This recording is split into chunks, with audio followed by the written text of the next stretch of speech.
예, 소개받은 이현석입니다. 오늘은 탈핵 얘기 해보도록 하겠습니다. 우리 사실 기후 문제 너무 심각해지고 환경 문제 심각해지면서 이 핵 문제와 관련해서 어떤 관계냐, 또 이게 이게 대안으로 핵 발전이 대안인 거 아니냐, 이런 책도 나오고 또 그에 대해서 반박하는 책도 있습니다.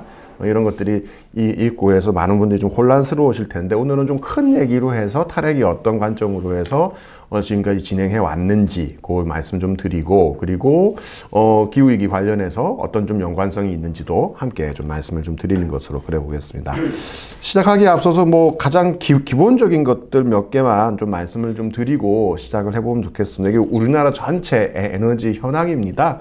우리 지금 쓰고 있는 전체 에너지는 우리는 사실 석유, 석탄 이런 것들을 대부분 수입하고 있지 않습니까? 그래서 전체 에너지 중에 약 94% 정도를 수입에 지금 의존하고 있고요.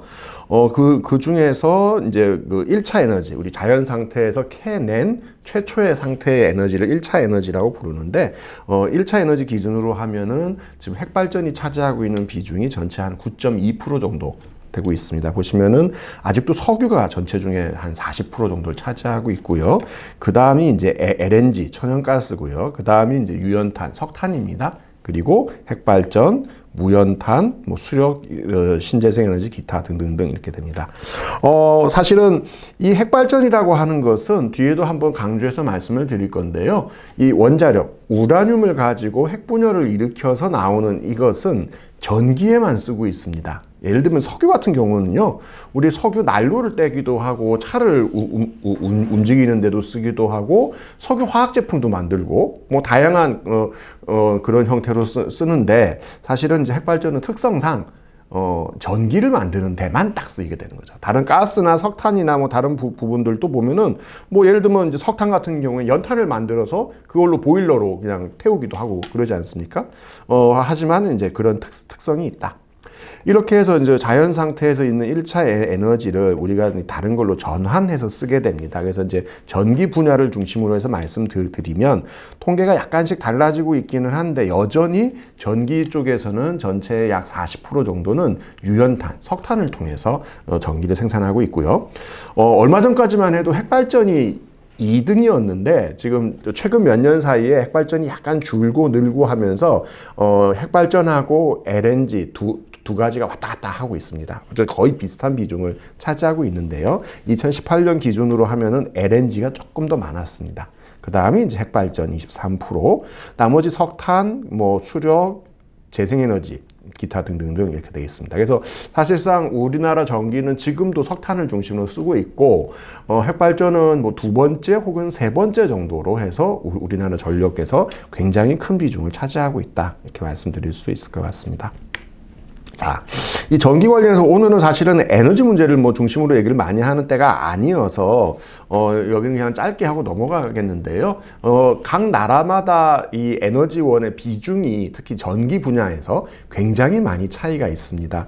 보시면은 OECD 국가들 경우에 보시면요, 1970년대부터 지금까지 전력 생산을 지금 그래프로 그려놓은 겁니다. 보시면은 제일 밑에 짙은 그 갈색으로 되어 있는 것이 석탄이고요. 그 위에 파란색으로 있는 것이 석유, 그 위에 수력, 하늘색으로 있는 것이 천연가스, 노란색이 핵발전, 회색이 이제 기타 재생에너지까지 포함한 겁니다. 전체 OECD 선진국가들의 경우에는 전력 생산량이 쭉 늘어나다가 2008년도 글로벌 경제 위기 이후로는 한번 꺾어져서 쭉 옆으로 가는 그런 모양새를 보이고 있습니다. 이게 사실 이제 선진국들의 경우에는 전기를 예전만큼 많이 쓰는 그런 증가율이 이제 올라가고 있지 않은 것이죠. 왜? 기후 문제가 심각해지고 에너지 효율이 높아지고, 그리고 에너지를 아껴 쓰자라고 하는 그런 이제 운동들이 시작이 되면서 사실은 이제 전력 생산량도 그렇게까지 늘지는 않고 있습니다. 미국 한번 보실게요. 미국도 마찬가지입니다. 그 전체적으로 이제 늘지 않고 있고, 특히나 선진국들의 경우는 OECD 전체나 미국이나 보면은 갈색으로 돼 있는 석탄의 비중이 확연하게 꺾어져서 밑으로 내려가고 있는 걸 보실 수 있습니다. 영국 같은 경우는 아주 드라마틱하게 변하게 있는 거죠.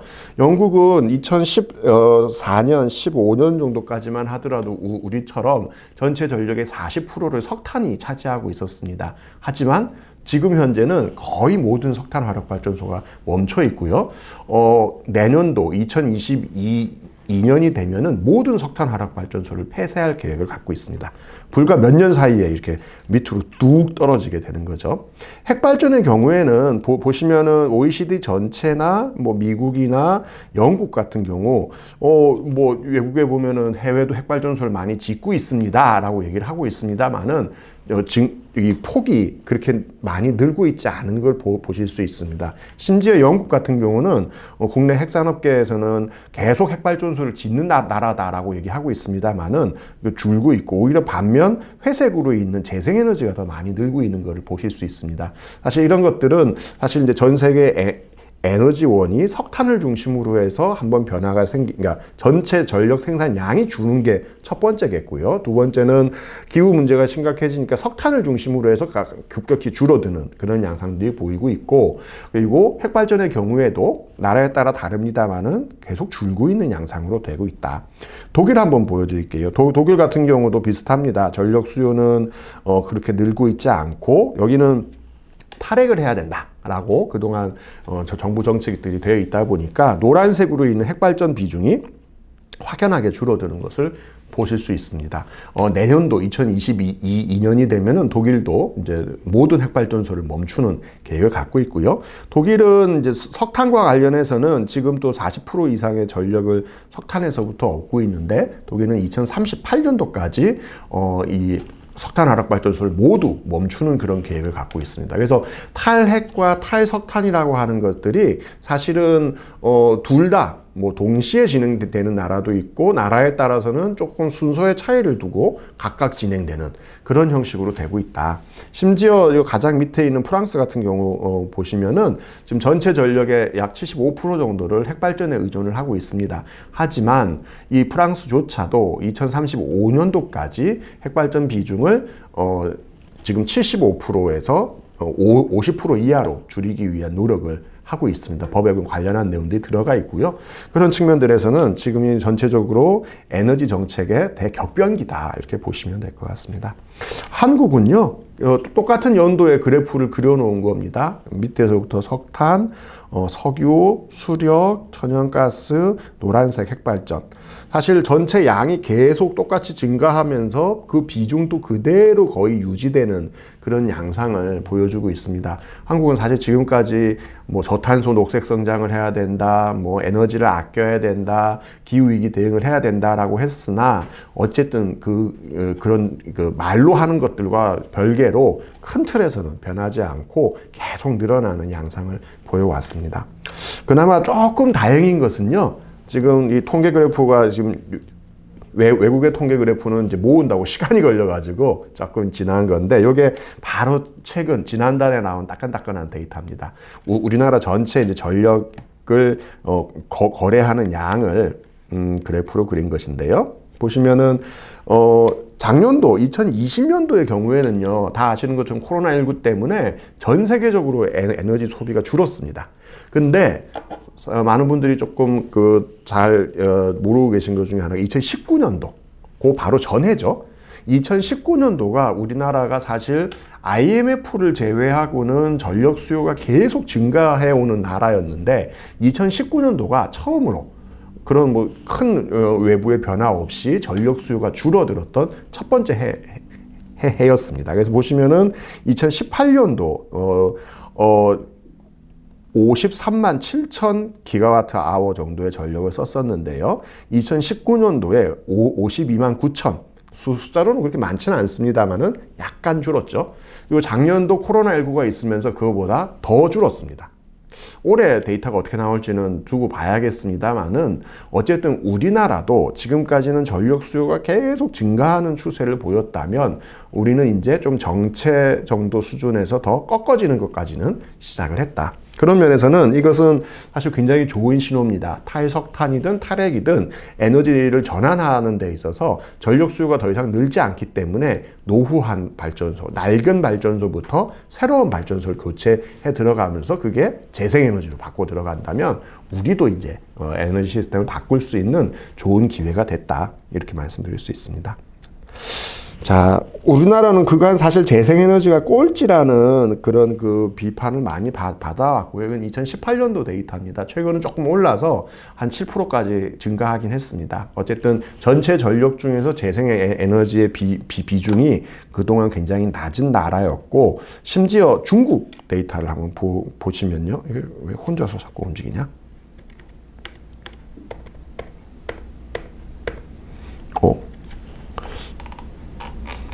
혼자서 막 앞페이지로 막 가고 있네요. 네, 이렇게 한번 가보겠습니다. 그래서 사실 현재 재생에너지 비중은 OECD 국가 전체를 놓고 본다면은 현재 상태도 OECD 평균이 약 26% 정도 차지하고 있고, OECD 유럽 국가로만 모은다면은 전체 전력 중에 재생에너지 비중이 36%나 됩니다.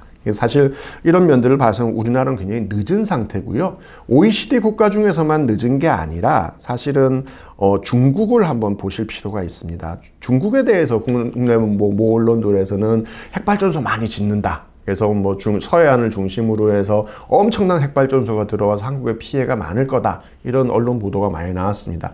사실 반은 맞는 얘기입니다. 왜냐하면 실제로 많이 짓고 있거든요. 근데 그 엄청난 양의 핵발전소가 늘어나는 숫자보다 훨씬 더 빠른 속도로 재생에너지가 늘고 있습니다. 그래서 보시면은 이 중국이 핵발전량이 늘어나는 그 증가 추이와 연도색으로 되어 있는 재생에너지 늘어나는 추이를 보시게 되면은 지금 재생에너지 발전이 1.8배 정도 더 많이 있는 것으로 그렇게 되어 있습니다. 사실 우리나라가 그만큼 사실 재생에너지 문제에서 뒤처져 있는 것이고, 또 핵산업계에서 이야기하는 그 얘기는 전체 얘기의 절반만큼의 진실을 좀 갖고 있다. 그렇기 때문에 사실은 이제 앞으로 더 본격적으로 진행들이 되어진다면은 사실 에너지 전환은 저는 아마도 중국이 더 빨리 갈 것 같고, 중국이 최근 이 핵발전소 건설하는 양이 좀 주춤하고 있습니다. 이제 더 이상은 좀 짓기 힘든 면들이 좀 있어서, 반면 재생에너지는 여전히 전 세계에서 가장 빠른 속도로 가장 많이 짓고 있기 때문에 이런 부분들이 앞으로 좀 큰 변화가 될 거다. 이렇게 말씀드릴 수 있습니다.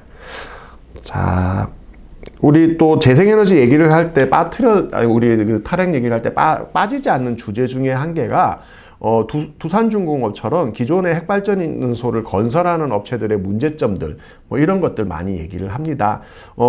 지금 현재 두산중공업이 굉장히 힘든 상황이고 핵발전소를 짓지 않아서 힘든 거다, 이런 얘기들이 국내에서도 많이 나오는데요. 사실은 이거 역시도 조금 절반의 진실 내지는 좀 가짜 뉴스에 가까운 이야기입니다. 엄밀하게 보면은 두산중공업이라는 회사에서 갖고 있는 매출 전체 중에서 핵발전이 갖고 있는 비중은 약 15% 정도밖에 되지 않습니다. 제 오른편에 보시면 나오죠. 전체 그 사업 매출 중에 약 70%는 화력발전소에서 나오는 매출입니다. 그러니까 두산중공업이 지금 힘든 것은 전 세계적으로 기후위기 문제 때문에 석탄 발전소를 짓지 않고 있는 거고, 거기서 이제 외국에 더 이상 신규로 발전소를 안 지으니까 당연히 공장이 힘들겠죠. 핵발전소 역시도 사실은 뭐 일부 짓는 나라들이 있습니다만은 전체 중에서는 그렇게 매출을 많이 차지하지 않고 있습니다. 또한 두산중공업이 힘들었던 가장 큰 이유 중에 한 개가 두산건설, 이 두산그룹에 함께 있는 이 두산건설 자체에 그 빚이 많다 보니까 이걸 그대로 이제 떠안게 되는 이런 문제점들이 있으면서 사실 두산중공업이 굉장히 한동안 힘들었습니다. 최근에는 이 관련해서 정부에서 두산중공업에 융자를 해준다거나 이런 것으로 해서 지금 뉴스에서는 안 나오고 있습니다만은, 이런 식으로 사실은 국내 이 탈핵과 관련해서는 잘못된 이야기, 좀 뭐 엉뚱한 얘기들이 많이 알려지고 있어서 사실 그런 것들을 좀 제대로 걸러듣는 그런 노력들이 필요하지 않겠나 싶습니다. 자, 이제 본격적으로 우리 핵 문제를 잠깐 얘기를 죄송합니다. 핵발전소 큰 틀의 얘기들을 좀 진행을 좀 해보겠습니다. 우리나라에는 지금 5개 지역의 핵발전소가 있습니다. 전라도 영광, 부산의 고리, 고리 핵발전소에서 울산 쪽으로 계속 올라가면서 핵발전소를 더 지었습니다. 그래서 신고리 1, 2, 3, 4까지는 부산에 있고요. 신고리 1, 2까지는 부산에 있고 3, 4, 5기부터는 울산으로 넘어갑니다. 그래서 울산에 3, 4, 5, 6 지금 현재 짓고 있습니다. 그리고 경주의 월성, 그리고 경북 울진에 있는 울진 핵발전소, 이렇게 해서 5군데 지역이 있고요. 최근 얼마 전에 이 신규 부지로 잡혀 있었던 영덕이 핵발전소 그 예정 부지에서 해제되었습니다. 그리고 2019년도에 삼척도 해제가 되었죠. 아마 들으시는 분들 중에서는 과거에 삼척, 영덕에 핵발전소 반대 운동 한다고 주민투표 지원도 나가고 같이 캠페인도 하고 이러셨던 분들 많으셨을 것 같습니다. 사실 1970년대, 80년대에 5개 핵발전소 지금 있는 그 지역이 선정된 이후로 단 한 곳도 신규로 핵발전소 건설을 하지 못했습니다. 다 지역 주민들이 반대했기 때문인 거고요. 1980년대 민주화운동 이후에 신규 부지를 찾기 위해서 엄청나게 노력들을 많이 했습니다. 삼척, 영덕 이외에도 저기 강원도 고성이라든가 또는 전라도 고흥이라든가 여러 지역들이 후보지로 언급이 되었습니다만은 전부 다 지역 주민들이 반대해서 짓지 못했고요. 이거는 한국뿐만 아니라 전 세계적으로 나타나는 현상들입니다. 즉 지역 주민들이 핵발전소가 갖고 있는 위험성이라는 것을 너무나 잘 알고 있기 때문에 그동안 굉장히 전 세계적으로 반핵 운동, 탈핵 운동이라는 것들이 만들어졌고 이런 것들이 이제 한국에서도 제대로 적용이 된 것이죠. 심지어 삼척 영덕의 경우에는 2011년도 후쿠시마 사고가 생기고 난 이후에 본격적으로 부지가 선정돼서 2012년도에 당시 이명박 정부 당시에 2군데 핵발전소가 후보지로 지정이 되는 그런 일들이 있었습니다. 거의 10년 가까이 싸우게 된 것이고요. 이제서야 그것이 해제가 되는 그런 역사들을 갖고 있습니다. 자, 아까도 잠깐 이제 후쿠시마 얘기를 말씀을 드렸었는데요. 우리가 핵발전소 문제 그러면 잊지 못하는 2군데 지역이 있습니다. 구소련에 있는 체르노빌, 그리고 일본에 있는 후쿠시마인 거죠. 우리가 보통 이제 체르노빌 같은 경우는 반경 30km 인근 지역이 통제되고 있다. 이렇게 흔히 쉽게 얘기를 하는데요. 엄밀하게 얘기하면 좀 그것도 약간 잘못된 얘기입니다. 보시면요. 여기 이 체르노빌 핵발전소는 지금 러시아와 우크라이나, 벨라루스 이 3개 나라 가운데 가운데 지점에 있습니다.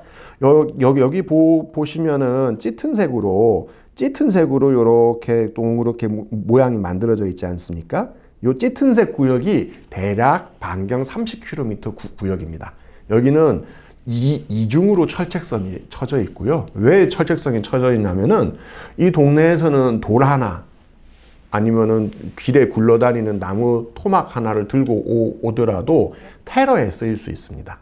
방사선에 오염되어 있는 돌 또는 방사선에 오염되어 있는 여러 가지 나무나 물이기 때문에 이거를 함부로 어디다 이렇게 놔둔다거나 그렇게 됐을 경우에는 중간에 또 추가적인 피폭을 받을 수 있는 거죠. 그래서 사람의 출입이 통제되고 있고 지금 그 안에 사람이 이제 신규로 들어갈 때는 반드시 허가받은 사람들만 들어가도록 되어 있습니다. 근데 보시면 요 위에도 약간 짙은 색으로 이렇게 지도가 하나 더 있죠. 여기도 출입이 통제되어 있습니다. 그러니까 반경 30km 구역만 출입 통제가 아니고 당시에 바람이 북쪽으로 이렇게 불었기 때문에 북쪽에 러시아하고 벨라루스 인근 지역에도 지금도 출입 통제 구역이 있습니다. 그러니까 굉장히 넓은 지역이 지금도 그 출입이 통제되고 있고 1986년도에 사고가 났으니까 30년이 훌쩍 넘었죠. 하지만 여전히 통제되고 있습니다. 오른쪽에 보이는 거는 이제 후쿠시마입니다. 후쿠시마 지역은 반경 20km 인근 지역이 통제가 됐습니다. 30km까지는 피난을 준비하라라고 이제 얘기를 했던 것인데요. 이것도 실제로 보면은 이렇게 둥그런 게 의미가 없고요. 붉은색으로 이렇게 위에 계획적 피난 구역이라고 돼 있죠. 이게 멀리 있는 지역은 후쿠시마 핵발전소로부터 약 50km 가까이 떨어져 있습니다. 바람의 방향이 북쪽으로 불었기 때문에 이 북쪽 지역까지도 다 출입이 통제돼 있고 이 지역들 중에 대부분은 지금도 출입이 통제되어 있는 그런 상태입니다. 즉, 한 번의 핵발전소 사고로 지금 후쿠시마 사고 같은 경우는 올해가 10년이 되지 않았습니까? 그리고 체르노빌은 30년이 넘게 이렇게 오랜 기간 동안 사람들의 출입이 이제 통제되고 사람이 사실상 살기 힘든 지역으로 그렇게 바뀌는 그런 이제 위험성들이 있습니다. 우리나라의 경우에는 전 세계에서 핵발전소 밀집도가 가장 높은 나라로 그동안 언급이 많이 됐습니다. 이제 그거를 밀집도 상위가 높은 5개 나라를 이제 골라본 것인데요. 좁은 면적에 많은 핵발전소가 들어갔다는 뜻인 거죠. 이건 어떤 의미가 있는 거냐? 사고가 일어났을 때 인근에 살고 있는 사람들의 수가 많고 국토가 좁기 때문에 사실 더 위험하다는 거죠. 참고로 아까 보여드렸던 체르노빌 같은 경우는 반경 30km 인근에 당시에 약 5만 명 정도의 사람이 살았습니다. 후쿠시마의 경우에는 반경 30km에 약 17만 명 정도가 살았었는데요. 우리나라의 부산의 고리 핵발전소 같은 경우는 지금도 340만 명의 사람들이 살고 있습니다. 그 구역을 전부 다 출입 통제시킨다고 하는 것은 이 340만 명을 이주시켜야 된다는 것을 의미하기 때문에 과연 부산에서 사고가 난다면 그럴 수 있겠느냐, 이런 의혹들이 계속 제기가 많이 되었습니다. 사실 그런 의미에서는 우리나라가 사실 밀집도도 가장 높기 때문에 가장 먼저 폐쇄를 해서 나가야 되는데, 뭐 밀집도 순위로 벨기에라든가 대만, 프랑스, 일본의 상황들을 보면은 이들 나라들은 핵발전소를 다들 줄이고 있는 추세인 거죠. 그런 면에서는 한국이 더 적극적으로 탈핵을 해서 나가야 된다. 근데 안타깝게도 지금도 신고리 5, 6호기를 비롯해서 신울진 1, 2호기 같은 신규 핵발전소들이 대한민국은 건설되고 있는 중입니다. 그런 면에서는 사실 우리가 한동안 후쿠시마 이후로 계속 탈핵 운동이 많이 펼쳐지긴 했습니다만은 최근 사실 좀 주춤한 상태인데요.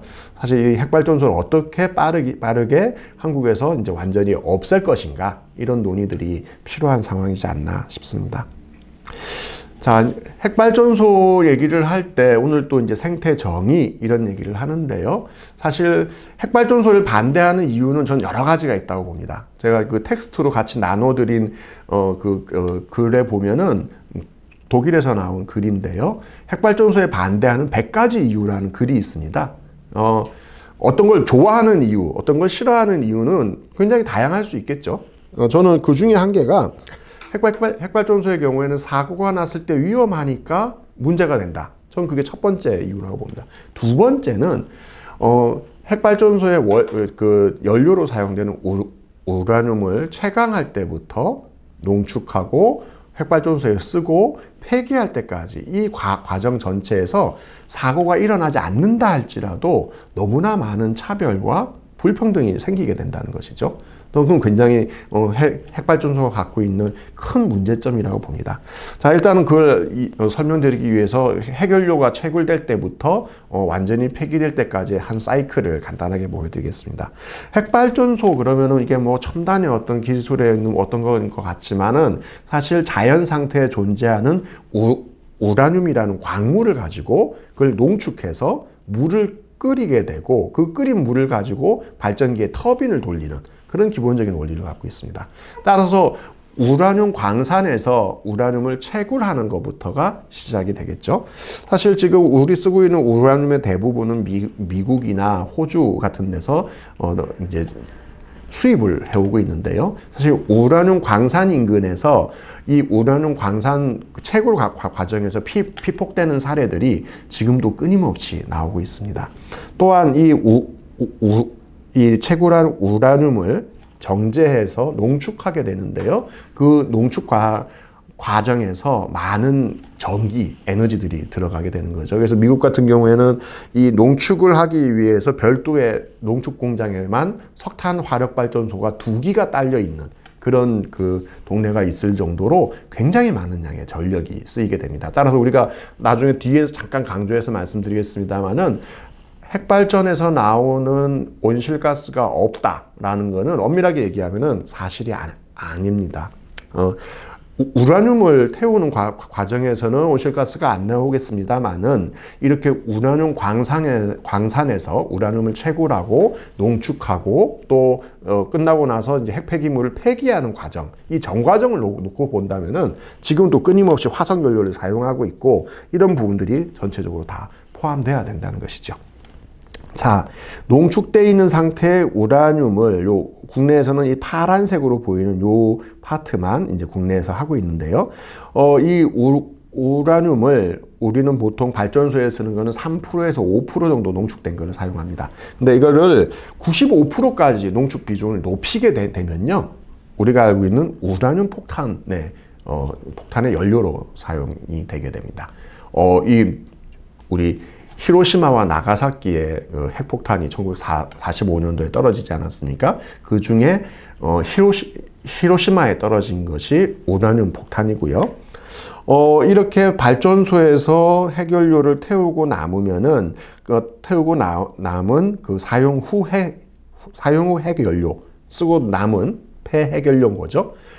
이것을 다시 재처리 공정을 진행하게 되는데요. 그 재처리 공정을 진행하면은 플루토늄이 나오게 됩니다.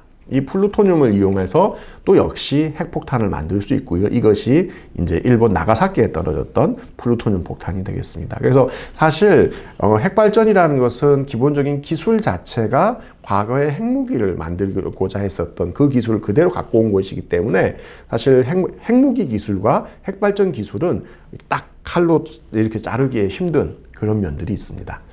그래서 많은 나라들이 너희는 왜 우라늄을 농축하려고 그러느냐? 우린 전기가 필요하다. 전기를 생산하려고 그래요. 근데 알고 보면은 핵무기에 쓰기 위해서 농축을 하고 있다거나 플루토늄도 마찬가지죠. 일본이 지금 플루토늄을 약 핵발전소 50개 이상을 만들 수 있는 굉장히 많은 양의 플루토늄을 갖고 있습니다. 너희는 왜 그걸 갖고 있느냐? 상업용 핵발전소에서 전기 만들려고 갖고 있어요 라고 얘기하고 있습니다만 사실은 그거는 핑계고 언제든지 핵무기로 만들기 위해서 또 그만큼을 비축하고 있다는 거죠. 이런 측면에서는 핵기술 자체가 갖고 있는 문제점들도 사실 지적을 하지 않을 수 없습니다. 그리고 핵발전에서 떼놓지 않고 얘기를 할 수밖에 없는 게 핵폐기물의 존재입니다. 핵연료를 쓰게 되면은 핵연료 자체도 굉장히 큰 폐기물이 됩니다만은 보시는 것처럼 장갑이라든가 필터라든가 옷이라든가 다양한 형태의 중저준위 폐기물, 우리 그 여러 가지 방사성 물질들이 묻게 되는 그런 것들이 나오게 되는 거죠. 이 중저준위 폐기물의 경우에는 약 300년에서 400년 정도 핵폐기장에 보관을 해야 되는 거죠. 그렇기 때문에 사실 지금까지 이 핵폐기장을 찾기 위해서 굉장히 많은 지역이 문제가 돼서 지역 주민들 싸우기도 하고 했던 거 아마 기억하실 겁니다. 더 큰 문제는 중저준위 폐기물을 먼저 좀 보고 가보죠. 그래서 이제 300~400년이면은 얼마나 될지에 대해서 조금 낯서실 수 있을 것 같아서 이게 사극에 많이 나오는 주인공을 한번 넣어봤습니다. 약 300년 전이 숙종과 장희빈이 살던 때입니다. 이게 불과 300년밖에 안 됐어요. 우리가 매번 사극에 그렇게 많이 등장하는 이분들이 살던 때인 거죠. 사실 그 기간 동안에 이 안정적으로 이 폐기물들을 보관해야 되는 이런 문제들이 있는 거죠. 생태계로부터 격리시켜서. 뭐 사실 지금의 기술로는 300~400년 정도는 잘만 보관하면 뭐 보관할 수도 있다. 이렇게 볼 수 있을 겁니다. 하지만 사실 더 큰 문제는 이 사용 후 핵연료, 고준위 핵폐기물이라고 불리는 놈들입니다. 지금 전국의 핵발전소에 수조에 들어가 있거나 혹은 별도의 보관 장소에 나누어서 보관되고 있는데요. 이것을 다 같이 모으게 되면은 사실 뭐 다발수로만 본다면은 경주에 있는 게 굉장히 많은데요. 경주에 있는 것이 약 35만 다발 이상이 지금 보관이 되어져 있는 이런 그래프를 보고 계십니다. 문제는 이 사용 후 핵연료 고준위 핵폐기물의 경우에는 최소 10만 년 이상 보관을 해야 된다는 겁니다. 굉장히 오랜 기간 보관을 해야 되는 거고 10만 년이면은 현재 과학자들이 밝혀낸 것으로는 우리 네안데르탈인이라고 불리는 지금 호모사피엔스와는 다른 종족의 그 생물체들이 인간과 함께 살던 그런 때라고 합니다. 그러니까 즉 10만 년이라는 기간이 굉장히 긴 세월이기 때문에 이 오랜 시간 동안 과연 이 핵폐기물을 제대로 보관할 수 있겠느냐, 설사 보관한다 할지라도 이것이 위험하다는 메시지들을 우리 후손들에게 어떻게 전달할 것인가 라고 하는 아주 골치 아픈 문제들이 같이 있다는 거죠. 이건 바꿔서 얘기한다면은 현 세대를 살고 있는 우리가 전기를 쓰기 위해서 뭐 짧게는 300~400년, 길게는 10만 년 후에 후손들에게 쓰레기를 넘겨주는 그런 일들을 지금 하고 있는, 굉장히 윤리적으로도 비윤리적일 뿐만 아니라 사실 그 안전성을 어떻게 담보할 수 있겠는가라는 부분에서는 굉장히 무책임한 그런 전 일들을 지금 우리가 하고 있다. 저는 그렇게 봅니다. 이게 그 방사선을 연구하는 사람들이 그래서 연구해서 만든 마크입니다. 왼쪽에 보이는 이 마크는 많이 보셨을 겁니다. 보통 병원에도 있고요. 핵폐기물 그 시위할 때도 많이 쓰는 방사선 물질이 있습니다 라고 하는 노란색 마크입니다. 이게 그런 뜻을 갖고 있다는 것을 우리가 아는 것은 그렇게 배웠기 때문인 거죠. 유치원생들한테 저 마크를 보여주게 되면요, 저도 실제로 몇 번 들었는데 많은 아이들이 보고 예쁘다 그럽니다. 노란색이고요, 해바라기 같기도 하고요, 뭐 둥글둥글하게 생긴 거죠. 그러니까 이걸 우리는 위험한 마크다라는 것을 배웠으니까 아는 거지 직관적으로 알 수가 없습니다. 그 문제를 IAEA 국제원자력기구에 있는 과학자들도 똑같이 고민을 했습니다. 10만 년 이상 핵폐기물을 보관해야 되는 상황에서 어떻게 하면은 이것이 위험하다는 것을 전달할 것이냐. 언어로는 전달이 안 되겠죠. 말은 변하니까요. 그래서 오른쪽에 있는 저 마크가 나온 겁니다. 일단 둥글둥글하지 않고 세모 모양을 만들었습니다. 그리고 빨간색을 했죠. 모든 문화권에서 빨간색은 위험, 불, 뭐 이런 이제 의미가 있는 겁니다. 그 다음에 가운데 세 가지 마크가 있습니다. 과거에 쓰던 방사선이 나오는 마크, 화살표가 나와서 방사선이 쪼이게 되는 거죠. 그리고 해골. 뭐 사실 해골 보고 귀엽다고 얘기하는 사람은 별로 없지 않겠습니까? 오른편은 굉장히 직관적이죠. 도망가라. 그러니까 방사선에 쪼이면 죽는다, 도망가라. 이걸 하나의 마크로 해서 언어를 모르더라도 이런 마크를 개발해서 사용하고, 실제 IAEA에서 사용하고 있는 로고이기도 지금 로고입니다. 그러니까 이거를 연구하기 위해서 언어학자들이나 기호학자들이 여러 다양한 문화권에 있는 언어가 다르고 문화가 다른 사람들한테 보여줘가지고 이걸 마크를 정할 정도로 우리가 이 핵 폐기물이라는 것은 굉장히 현재도 위험합니다만은 앞으로도 이 위험성들을 그대로 안고 가는 그런 문제점들이 있다. 이렇게 볼 수 있습니다. 자, 앞서서 이제 핵 발전소와 관련해서도 수없이 많은 논란들이 있었는데, 사실 한국의 반핵 운동은 핵폐기장 반대 운동이라고 불릴 정도로 수없이 많은 핵폐기장들이 있었고 거기에 맞서 싸우는 운동들이 계속 진행되어 왔습니다. 보시면은 1980년대 말이죠. 울진, 영덕, 영일 이렇게 해서 동해안 3개 지역을 처음 정부가 후보지로 지질 조사를 이제 하고 그랬었습니다. 사실 1986년도, 88년도까지만 하더라도 이런 지질조사가 진행됐는데 지역 주민들에게 알려주지 않은 거예요.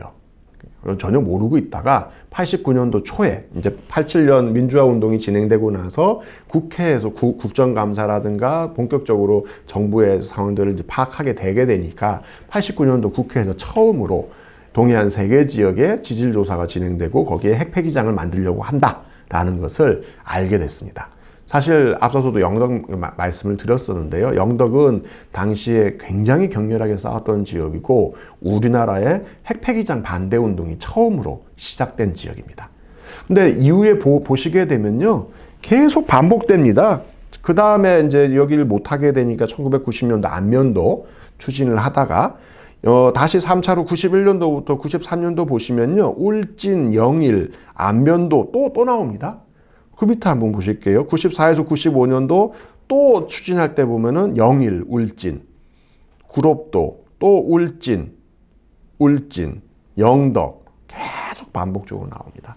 그러니까 사실 이들 지역 같은 경우에는요, 사실 좀 지긋지긋하다는 얘기가 나올 정도로, 왜냐하면 인구가 얼마 없거든요. 그리고 지질적으로 봤을 때 여기가 그나마 좀 안정한 지역들로 알려진 지역들입니다. 그러다 보니까 사실 사람이 적게 살고 서울로부터 멀리 떨어져 있고 인구가 또 작다 보니까 뭐 반대 운동을 한다 한들 전국적으로 이슈가 그렇게 많이 안 되는 지역들이죠. 사실 이 지역에 사시는 분들 입장에서 보면 우리가 전기를 생산하기 위해서 핵발전을 하는데 우리나라 전체로 놓고 봤을 때 그렇게 전기를 많이 쓰는 지역도 아니거든요.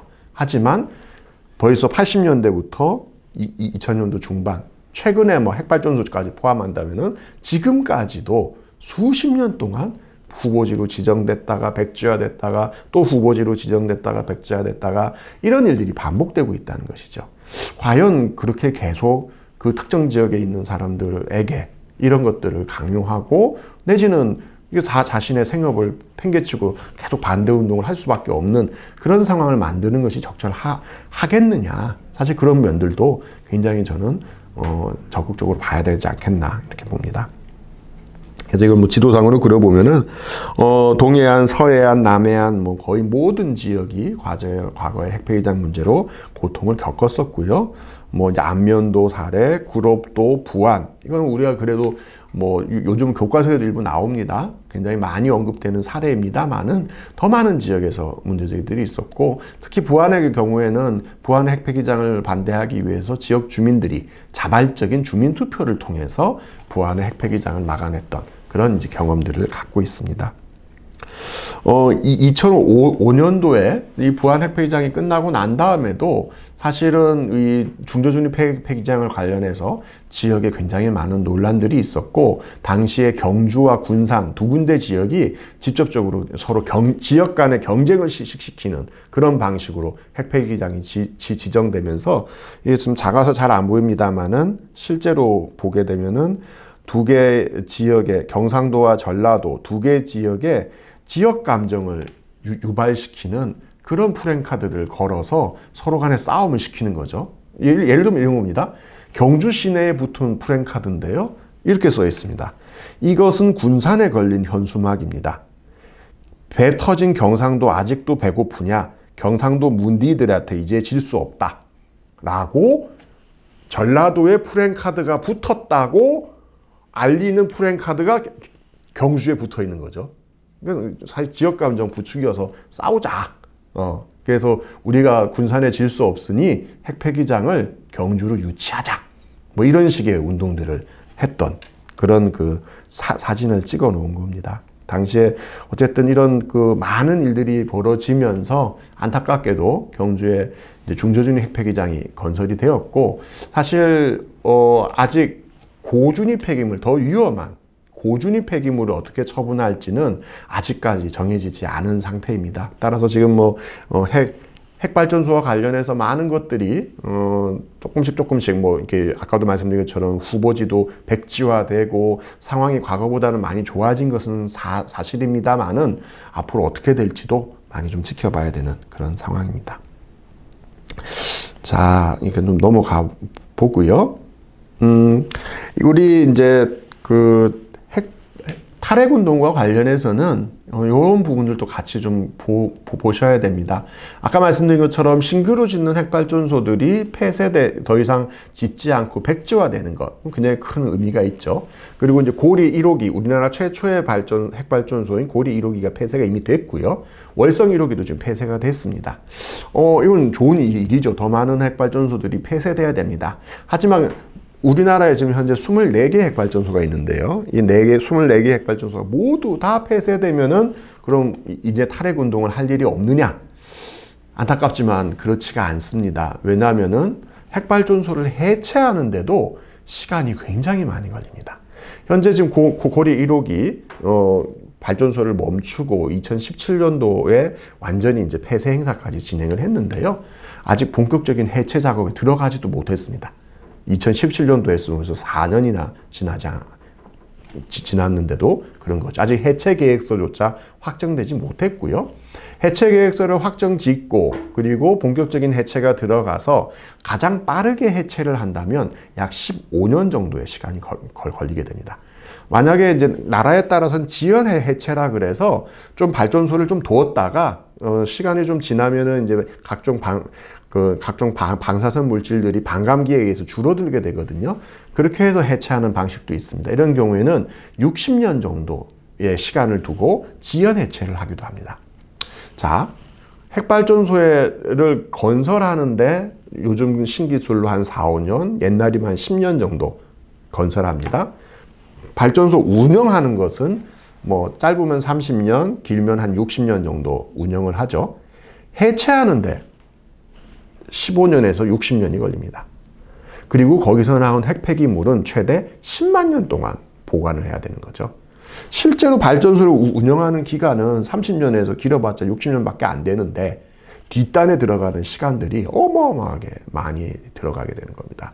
이 과정에서 안전하게 제대로 된 해체를 하는 것들이 굉장히 힘들고 아무리 안전하게 잘 한다 할지라도 어쩔 수 없이 누군가는 들어가서 해체를 해야 되기 때문에 피폭 노동이 생기게 되는 겁니다. 그러니까 누군가는 들어가서 작업을 해야 되니까 나는 방사선의 피폭을 당할 수밖에 없게 되는 거죠. 그런 의미에서는 그럼 누가 그걸 들어가겠느냐? 여러 노동자들 중에서 돈을 벌기 위해서 내지는 내가 그 지역에서 뭔가 일을 하기 위해서 들어가는 또 사람들이 생길 수밖에 없다는 거죠. 건강상 위험이 있다는 것을 알매도 불구하고 들어가서 일을 하게 되는. 사실 그런 면에서는 시작부터 끝까지 핵발전소는 참 굉장히 많은 문제점과 차별을 낳게 되는 그런 발전소라고 생각을 합니다. 자, 사고 몇 개를 소개해 드리고 기후위기 관련해서 최근 좀 쟁점이 되는 것들, 오늘 좀 복잡하기는 한데 그래도 간단하게 설명을 드리고 질의응답 받고 마무리를 짓도록 하겠습니다. 우리나라에서 핵발전소의 사고는 다행스럽게도 체르노빌이나 후쿠시마 같은 대형 사고가 생기지는 않고 지금까지 잘 오고 있습니다. 물론 다양한 크고 작은 사건 사고는 굉장히 많았죠. 그 중에 2012년도에 있었던 고리 1호기의 손해 정전 사고 한 가지 말씀드려 보겠습니다. 핵발전소의 경우에는 안에서 들어있는 핵연료가 한번 이렇게 핵분열을 시작하게 되면 여기서 끊임없이 열이 나오게 됩니다. 이 열을 제대로 식히지 않게 되면 후쿠시마와 같은 사고가 생기게 되는 거죠. 핵연료가 녹는다거나 그것이 더 지속되게 된다면 수소 같은 게 만들어져서 폭발이 이루어지게 된다거나, 그래서 뉴스에서 핵발전소에 문제가 생겼어요, 고장이 났어요 했을 때 냉각계통에 문제가 생겼다, 이러면 굉장히 심각한 겁니다. 근데 2012년도 고리 1호기에서는 이런 일이 있었습니다. 당시에 발전소를 수리하기 위해서 여러 가지 부품들을 다 해체해서 이제 전체적으로 점검을 하던 중이었죠. 원래 핵발전소에는 냉각이 중요하기 때문에 냉각 펌프를 작동하기 위해서 외부에서 들어오는 전기선을 한 개만 만들지 않습니다. 항상 2개의 전기선을 들어가게 합니다. 그래서 하나가 끊어지더라도 2개가 있으니까 전기가 공급되는 거죠. 또 그것도 혹시 끊어질지 몰라서 이 전기선에는 별도의 비상 디젤 발전기를 하나씩 더 달게 됩니다. 그러니까 4개가 있는 거죠. 2개의 선 플러스 별도의 비상 디젤 발전기. 그러니까 보통 핵발전소 견학 가시면은 그런 얘기를 많이 합니다. 정전이 나면 위험합니다만은 이 4개나 되는, 외부에 전원이 2개나 들어오고 비상 발전기가 2개나 있는데 이 4개가 모두 망가지게 될 일이 확률적으로 얼마나 될 것 같습니까? 그런 일은 절대 생기지 않습니다. 따라서 핵발전소는 안전합니다. 이렇게 소개를 하는 거죠. 근데 그 일이 2012년도 고리에서 있었습니다. 발전소를 수리하기 위해서 2개 선 중에 1개만 전기를 끊고 1개 선은 전기를 공급한 상태로 이 발전소를 수리하려고 계획을 잡은 겁니다. 당시에 이 전기를 끊고 연결하는 일들을 했던 작업자가 사실 새로 들어온 신참이었습니다. 비정규직이었고요. 업무를 잘 몰랐던 것이죠. 그래서 실수로 2개 선을 다 끊어버리는 이 일을 저질러 버리게 됩니다. 이거 굉장히 큰 일인 거죠. 그러면은 비상계획 시스템 상으로는 비상 디젤 발전기가 있기 때문에 이게 작동하면은 뭐 두 개가 다 끊어지더라도 문제가 없습니다. A 발전기, B 발전기가 있었는데요. 마침 이 전체가 발전소가 정비하던 중이었기 때문에 A 발전기는 발전기를 전체를 다 분해해서 유지 보수, 기름치고 뭐 부품 갈고 수리를 하고 있던 중이었던 거죠. B 발전기는 그렇지 않고 스탠바이를 하고 있었습니다. B가 돌면 됐죠. 근데 이 발전기 B는 1978년도 고리 1호기가 만들어질 당시에 설치된 그런 발전기였습니다. 한 달 전에 점검을 잘 했고 그때는 아무 문제 없이 잘 돌았다 그럽니다. 근데 마침 이날 발전기가 돌다가 멈춰버렸어요. 아까 말씀드렸던 4개의 비상선들이 다 끊어지는 일이 생겨버린 겁니다. 전기선 끊어지고 한 개는 정비 중이었고 한 개는 고장이 난 거죠. 사고는 이렇게 생기는 겁니다. 즉 예상 가능한 것대로 진행이 되면 사고는 절대 생기지 않습니다. 하지만 예상을 벗어나는 일이 생기게 되는 거죠. 당시 고리 1호기의 손해정전 사고는 이것도 충격적이었습니다만은 이 사고가 있었다는 사실 자체를 발전소장이 은폐하고 알리지 않아서 한 달 뒤에나 이 내용이 알려지게 된 게 더 큰 문제였습니다. 그래서 어떻게 했느냐? 결국은 이럴 때를 대비해서 후쿠시마 후속 조치로 외부에 별도 발전기를 설치해 놨었는데요. 얘는 돌리지 않았고 A, B선, 원래 있는 전선 중에 한 개를 다시 스위치를 올려서 겨우 전기를 연결해서 17분 만에 전기가 공급되는 그런 일이 벌어졌습니다. 다행한 일이었고요. 만약에 이게 계속 지속됐었더라면은 후쿠시마 같은 사고로까지 연결될 수 있었기 때문에 굉장히 위험할 뻔했던 그런 문제들이 됩니다. 사실 이런 일들이 계속 핵발전소 주위에는 일어날 수밖에 없는 것이고 이것이 사실 핵발전소가 과연 안전하냐? 많은 분들이 후쿠시마 사고, 뭐 최근에 태풍이 있어서 핵발전소가 멈추거나 뭐 여러 가지 뭐 쓰나미가 몰려오거나 지진이 올 때마다 많은 분들이 물어보십니다. 한국에 있는 핵발전소는 안전하냐? 사실 잘 모르겠습니다. 왜냐면요. 쓰나미가 오게 되면 쓰나미에 대비하는 벽을 쌓습니다. 이런 정전사고가 생기면 비상발전기를 설치하죠. 당연히 안전도는 높아질 겁니다. 하지만 사고는 그렇게 해서 생기지 않습니다. 우리가 예측하지 못하는 어떤 일이 벌어지게 되는 거고 너무나 복잡한 시스템이기 때문에 그 몇 개의 실수들이 겹치게 되면은 대형 사고로 연결될 수 있는 그런 가능성들이 있는 거죠.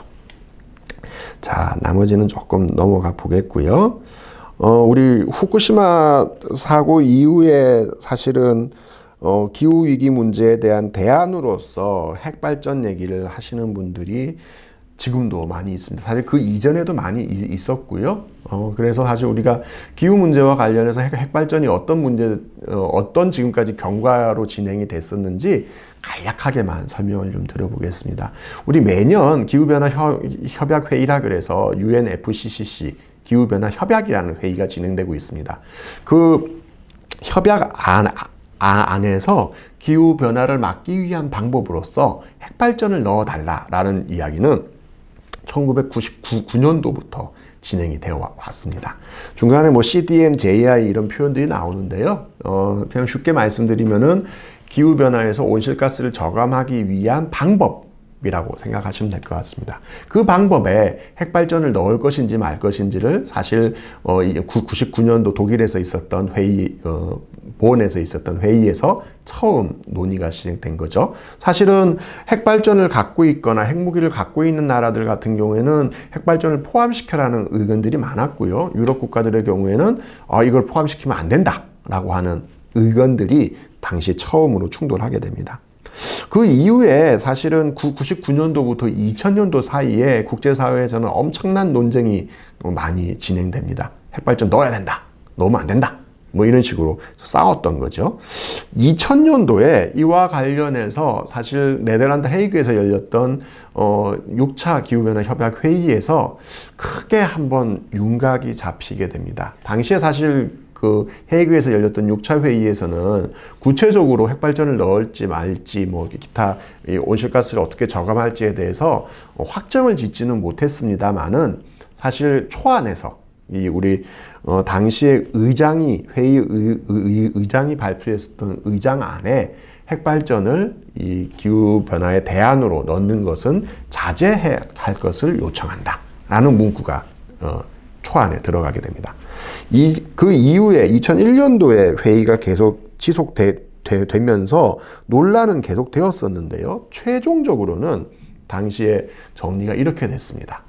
NX1 그룹, 선진국들이 포함되어 있는 그 온실가스 배출의 의무를 갖고 있는 나라들의 경우에는 핵발전으로 인해서 온실가스를 감소하는 것은 자제해야 된다. 적절치 않다. 하지 마라. 라고 하는 내용들이 최종 문구에 들어가서 이것이 교토의정서 진행되는 내내 계속 유지가 됐습니다. 뭐 그 이후로는 추가적인 논의가 진행되지 못했고요. 사실 그 이유에 대해서 일본의 도쿄전력, 뭐 우리 후쿠시마 사고를 일으키기도 했던 그 도쿄전력에서 낸 보고서에 보면은 이렇게 되어 있습니다. 왜 많은 나라들이 핵발전을 기후변화의 대안으로 선정하지 못했느냐. 사실 이거는 핵산업계의 분석 데이터입니다. 그래서 굉장히 의미가 있는데요. 첫 번째, 안전상의 문제가 있다. 아까 말씀드린 거죠. 그리고 핵폐기물 문제. 역시 같이 있다.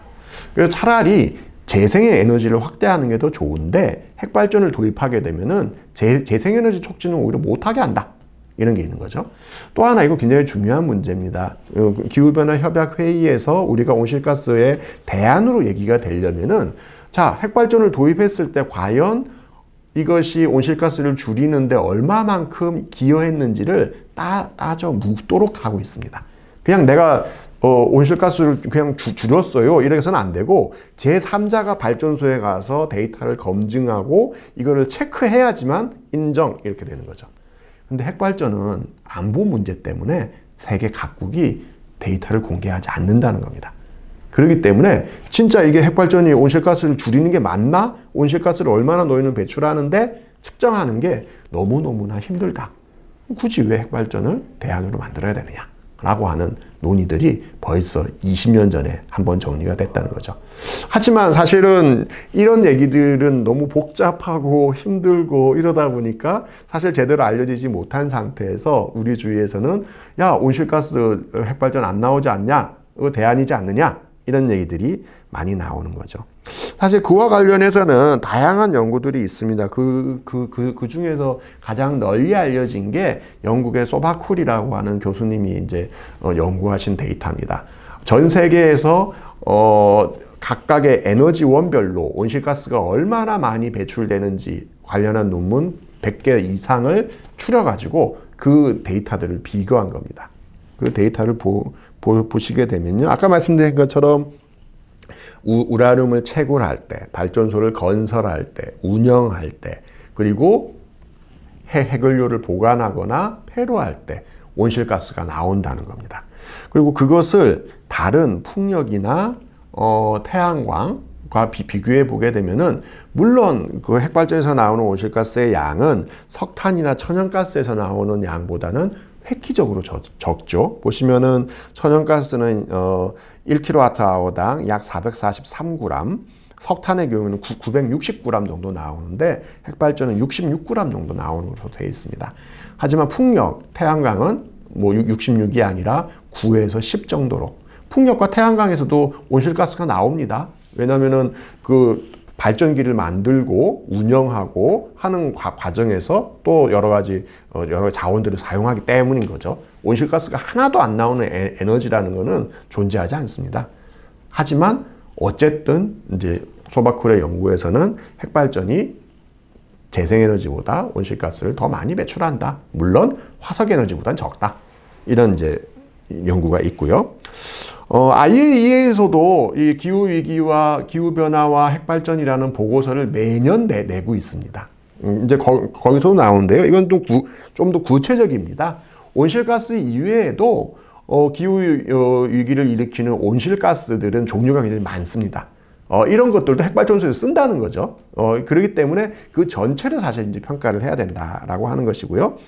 요거 데이터에 있어서도 사실은 물론 앞에서 이제 소바쿠리 했던 연구와 보다는 차이가 많습니다만은 어쨌든 핵발전도 온실가스를 배출한다. 이거는 뭐 IAEA에서도 인정하는 것이기 때문에 그 데이터의 구체적인 차이들은 좀 있습니다만은 핵발전은 완전히 깨끗하다. 온실가스가 전혀 배출되지 않는다. 이렇게 얘기할 수는 없다라는 것을 말씀드립니다.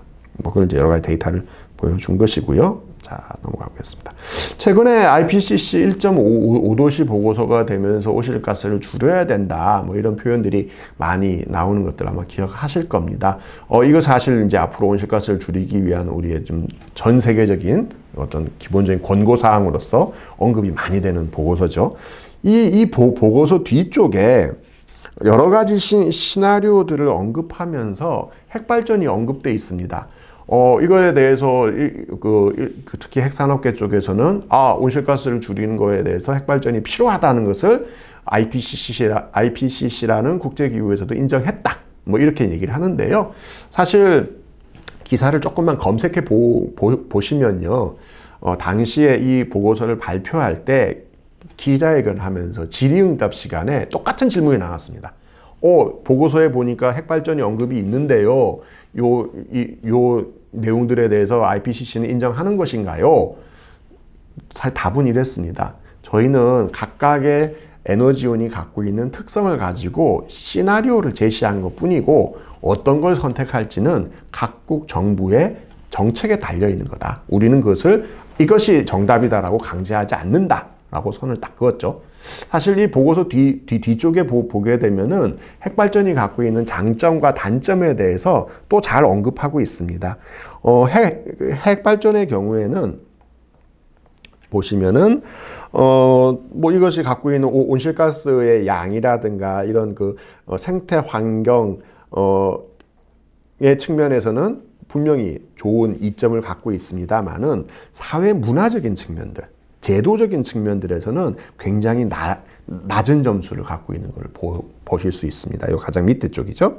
보시면은 이건 무슨 얘기냐? 이것이 갖고 있는 기술적인 특성은 분명하다는 겁니다. 석탄이나 천연가스보다 온실가스는 훨씬 적게 나온다는 거죠. 그걸 부정할 수는 없는 겁니다. 하지만 사회 문화적인 측면들, 국민들이 갖고 있는 수용성 문제라든가 위험성 문제라든가 또는 여러 가지 제도적인 문제들, 투명하게 이거를 검증할 수 있느냐, 이런 등등에 대해서는 장단점이 있다. 이걸 이제 사실 얘기한 것이고요. 그런 측면들에서는 저는 아까 말씀드렸던 핵폐기물 문제처럼 핵발전이 갖고 있는 근본적인 문제점들 같이도 함께 사실 보는, 우리가 사실은 온실가스를 막는 방법, 온실가스 문제를 해결하고 기후위기를 극복하는 방법은 다양한 방법이 저는 가능하다고 봅니다. 그 중에서는 아주 기술만 가지고 사람들의 일자리가 사라지고 사람들이 더 고통받고 이런 것과 상관없이 그냥 주어 짜듯이 온실가스만을 줄일 수도 있겠죠. 근데 저는 그 중에 정말 핵발전을 중심으로 해서 에너지 시스템을 만드는 그것도 하나의 대안은 될 수 있을 거라 봅니다. 하지만 그 정책을 취했을 때 생길 후과들, 문제점들이 너무 분명하기 때문에 저는 그것은 새로운 대안이 될 수 없는 거 아니겠느냐. 저는 그런 측면들에서는 기후위기를 극복하는 것은 단순하게 온실가스를 줄이는 것이 아니라 지금까지 엄청난 양의 성장, 그리고 그 속에서 불평등과 차별이 끊임없이 벌어지는 그 세상을 우리가 어떻게 바꿔나갈 것인가를 그리는 새로운 세상을 만드는 과정이 기후위기를 극복하는 그런 과정이지 않겠는가 이렇게 생각을 합니다. 그런 측면들에서는 기후위기 문제에 과연 핵발전이 우리가 대안이 될 수 있겠는가 한 번쯤 더 생각해 볼 수 있었으면 좋겠습니다. 결론 말씀드리고 마무리 짓겠습니다. 핵발전이 갖고 있는 문제는 위험성뿐만이 아닙니다. 저는 불평등과 차별의 문제, 정의의 문제들을 함께 볼 수 있어야 된다고 보고요. 최근 논쟁이 되고 있는 기후 변화와 핵발전 문제는 굉장히 오랫동안 논쟁이 됐던 문제입니다. 이런 측면들에서 사실 종합적으로 이 핵 문제를 볼 수 있는 그런 계기들이 됐으면 좋겠다. 이런 말씀 드리면서 제 얘기 마무리 짓도록 하겠습니다. 이상입니다. 감사합니다.